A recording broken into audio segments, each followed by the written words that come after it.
ఇక్కడ వచ్చేసి అయితే ఈరోజు అయితే కొబ్బరికాయ స్వీట్ అయితే చేశానండి. చూడండి ఎంత బాగా ఉందో. సింపుల్గా చేసుకోవచ్చండి, 10 నిమిషాలలో అయిపోయే రెసిపీ ఇదైతే.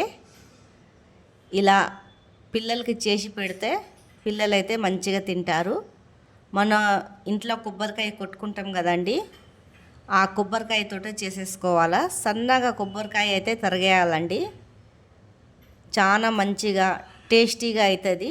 ఇలా ముక్కలు చిన్న చిన్న ముక్కలు చేసి పిల్లలకి పెడితే పిల్లలైతే భలే ఇష్టంగా అయితే తింటారు. దీని ప్రాసెస్ ఎలా చేశానో చూపిస్తానండి, చూసేయండి. ఇక్కడ వచ్చేసి కొబ్బరితో అయితే స్వీట్ అయితే చేస్తున్నానండి. పచ్చి కొబ్బరితో కొద్దిగా నెయ్యి అయితే పోసుకోవాలా. ఇది పిల్లలు అయితే చాలా మంచిగా అయితే తింటారండి. మన ఇంట్లో కొబ్బరికాయ కొట్టింది ఉంటుంది కదా, ఇలా చిన్న చిన్న ముక్కలు చేసుకొని మంచిగా వాష్ చేసుకొని బట్టతో తుడిసేసుకోవాలండి. తుడిసేసుకున్నాక నెయ్యిలో వేంపేసుకోవాలా. పిల్లలైతే చాలా ఇష్టంగా తింటారు ఇలా చేసి పెడితే. దూరగా అయితే వేంపుకుంటున్నాను. ఇలా కొద్దిగా పచ్చి వాసన పోయే వరకు అయితే వేంపేసుకోవాలా.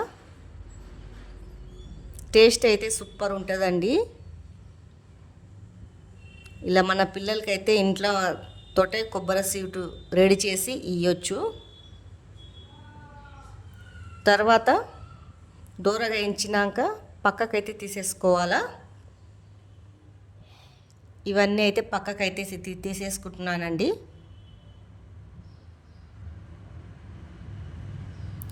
అదే కడాయిలో కొద్దిగా నీళ్ళు పోసుకోవాలా పాకంకి.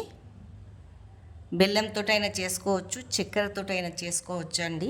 ఇంకా బెల్లంతో చేసుకున్న చక్కెరతో చేసుకున్న హెల్తీగానే ఉంటుంది.